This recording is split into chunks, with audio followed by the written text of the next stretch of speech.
Hey everyone, welcome back to Treehouse Friends. I'm Dan Gorgone from Treehouse. When it comes to promoting your business or communicating about yourself online, content is the key. It takes many forms, comes in all shapes and sizes, but at its core, you need a clear voice and you need a strategy to make quality content work. Luckily, we have an expert joining us today that knows all about content. Chapman is a blogger, photographer, speaker at conferences around the world, and he's the co-author of a great guide to content marketing called Content Rules. He joins us today from the Content Rules headquarters out in Western Massachusetts. Cece, how are you, man? I'm doing great. Thanks for having me here today. Thanks for joining us. I know our members are going to really appreciate it. Wanted to ask you some questions about content marketing. First up, for our members looking for a quick intro to the topic, what is content marketing exactly? How does it differ from traditional marketing?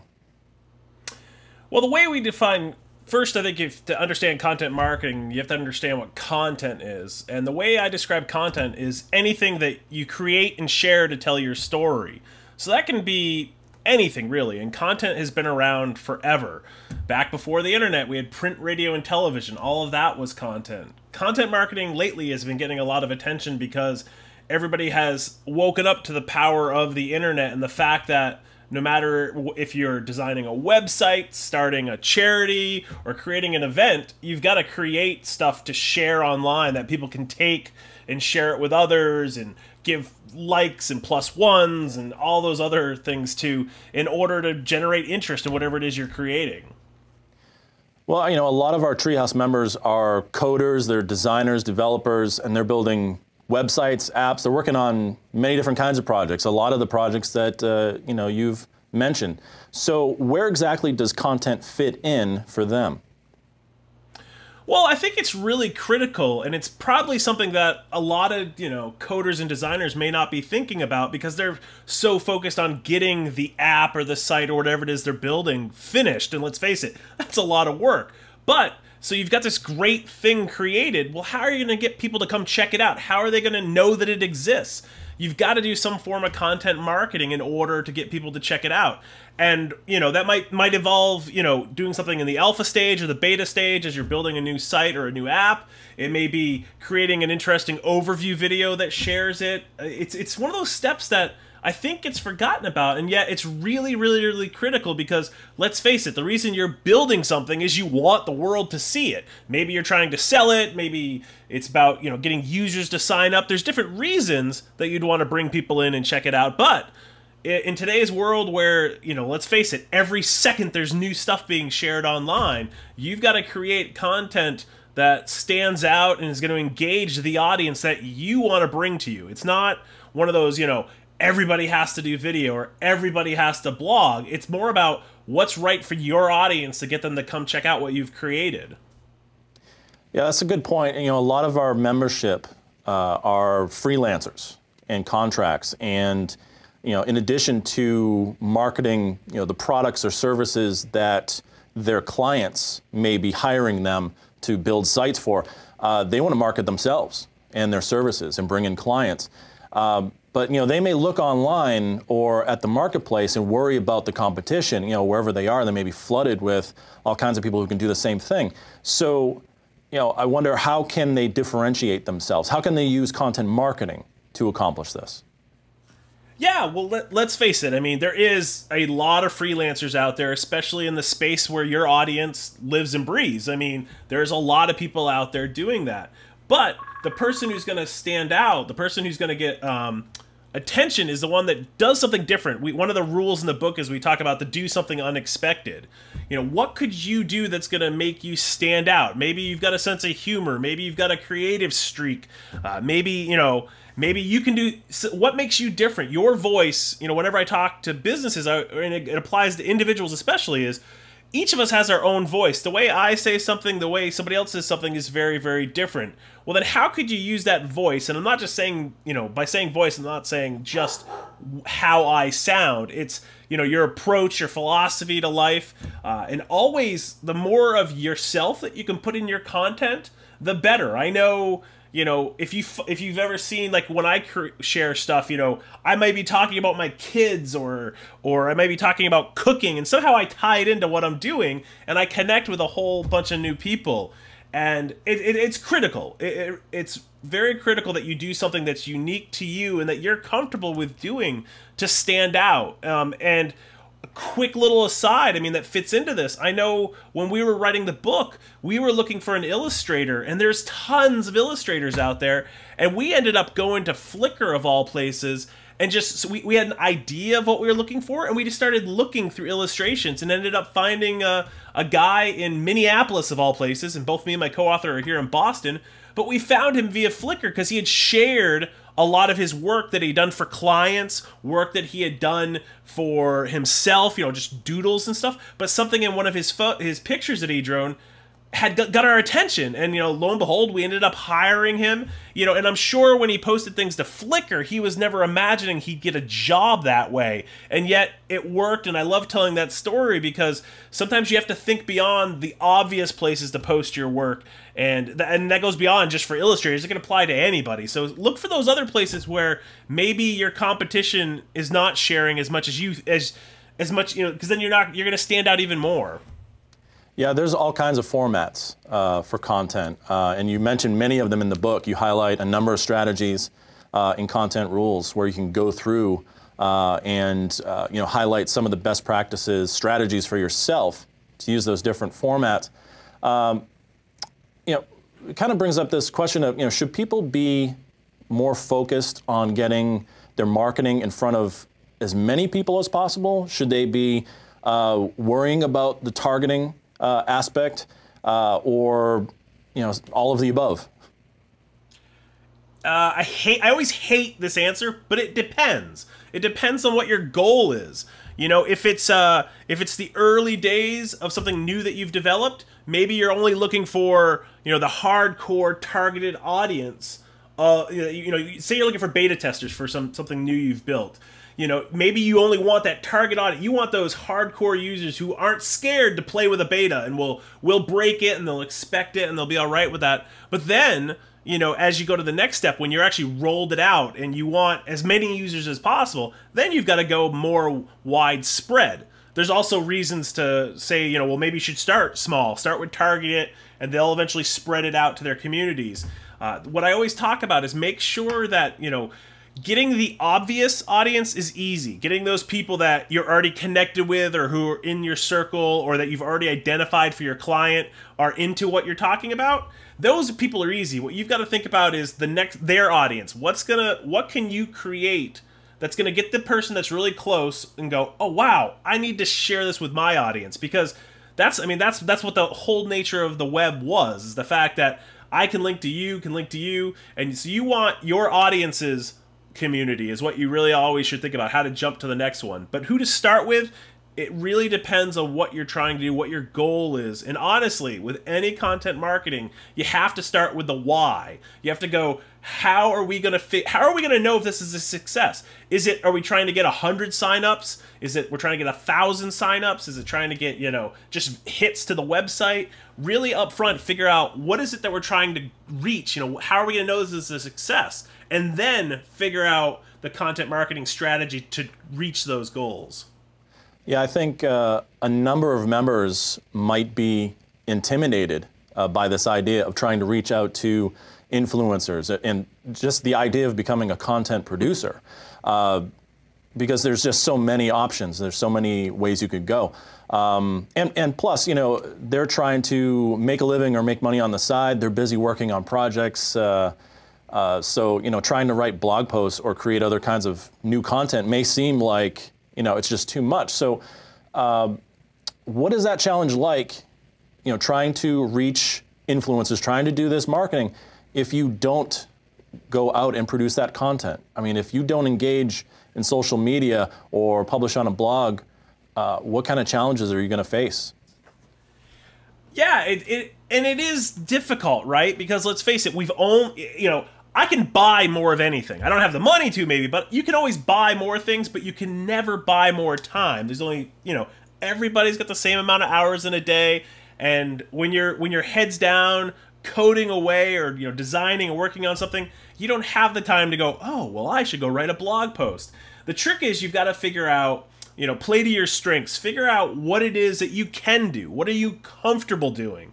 And start there. Figure out how you're going to do it, because you know what? You may not think that it's important or not part of what it is you're doing, but if you want to attract more people, whether it's to what you've built or to yourself, you've got to start sharing online and figure out which network's right for you and start there. There's nothing to say that you have to, set up Pinterest and Instagram and Twitter and have all those places, because let's face it, especially if you're not comfortable with online marketing, just start with what you're most comfortable with. Start sharing there. Even if it's just, wow, hit a milestone today on the project, really excited about the UI, or, sharing stuff like that, sharing that human side that people don't necessarily see, that's a perfect place to start. And it's not necessarily marketing, but in the social world, that sort of vulnerability, that sort of showing, I always talk about, it's looking behind the curtain at Oz, right? If you get to see kind of behind the scenes,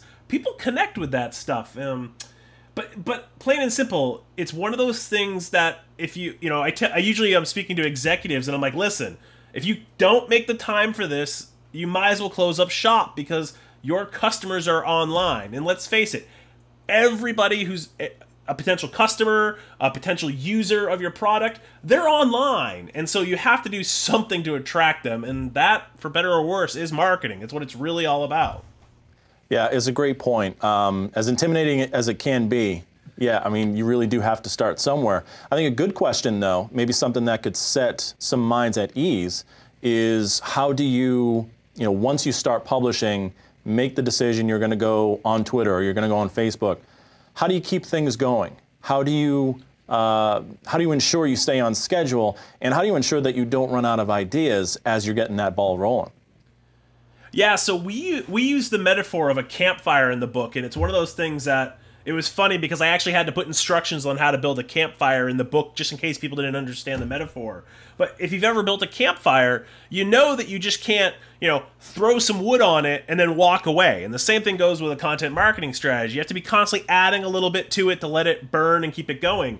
And one of the things that we talk about, if it helps some people, is the idea of an editorial calendar, which may be really over the top for your audience, but I mean, it's something as simple as a spreadsheet saying, well, okay, just focus for the next month. What am I gonna produce? Is it, once a week I'm gonna write a blog post? Am I gonna go aim to tweet once a day? I mean, if you need to think that way, you can plan it all out and literally fill it out every day and go, this is what I'm going to do.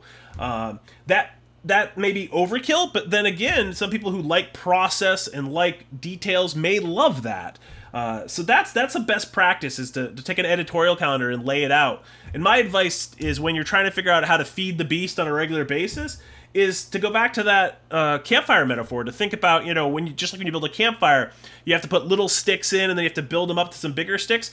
Try to think if there's some bigger logs you can throw on that fire. Maybe you produce a video, or maybe you write, a long blog post. If you're only doing Twitter, a big log could be just a blog post, or it could be like an overview of the code. It could be something. So it could be a screencast. You can show the code and how you're stuck on it, or what the progress you made. There's all these sort of different things you could do. But you're right. Once you start, you've got to keep feeding it, but also don't stress over it. I see far too many people going, well, I have to tweet every single day, or I have to do this. There are very few have-tos in the world of online. Do what you're comfortable with, but do realize that people like consistency. They like to see you because they can forget about you, right? That there's so much other content out there that if you're not in their forefront, they can forget about you. So try to find the balance, but figure out what works for you, because honestly, what's right for you isn't necessarily right for you. It's different for everybody, and I wish there was a magic silver bullet and said, this is the way it should be done. But it's not. There isn't. So figure out what you're comfortable with and what works for your style. And I think that's great advice, especially if you're a designer or developer and you're building a site for a client. Usually, hopefully, the content for that site comes from the client. So if so, what advice would we have for our clients so that they can write for the web and create great marketing content that you can just plug into that awesome new site that you've built for them? Well, that's a big question. I think the key thing, one of the things, if I can give anything that would apply to everybody, is one of our rules again is to be human, is to speak human, and that's speak in the voice that you speak. Don't get overly acronyms. Don't try to get all marketing and buzzwordy, because nobody likes to read that. So try to make sure, I would say, balance that whole look at me with real world how we talk. Don't try to pretty it up too much. Don't try to make it too fuzzy and happy. Make it realistic. Make it human. And that's the type of stuff that people resonate with and they connect with most. And I think that's the biggest mistake that I see every sort of client make, where they kind of forget that and they think it has to all be about, I've got this megaphone of the internet, I should be screaming as loud as I can all the time. And nobody likes that. So keep it in check. So let's say that you make the decision to start publishing content. How do you know when you've got something successful? I mean, I think we all need a way of measuring the effectiveness of the stuff that we're creating.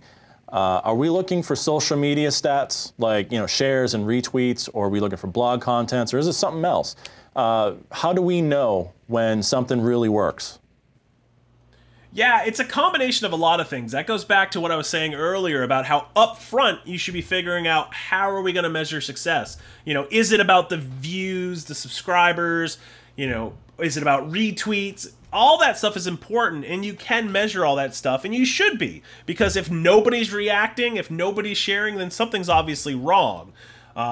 You should look at things, but if something, say your goal is to get Drive signups, maybe it's to sign up for a beta of a new site.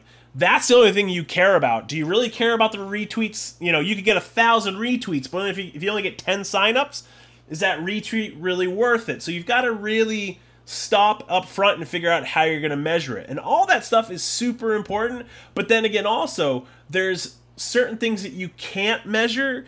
Brand awareness. One of the things that if you're creating a lot of content, one thing I like to have people look at is go out to Google and do a search on whatever is appropriate for you and your project and see how many hits it gets. And then as you create content over time, that number should go up, because obviously Google loves the content. Hopefully people are linking to it and sharing it and writing about it. So those mentions are going to go up. That's one that people seem to forget about, and I think it's a crucial one. But the key is to figure out up front what metrics you need to measure to be success, and then do everything to make sure you're hitting them. Got to figure out how to define success. Yeah. Perfect. Lastly, I wanted to mention that you have a new book coming out at the end of the year.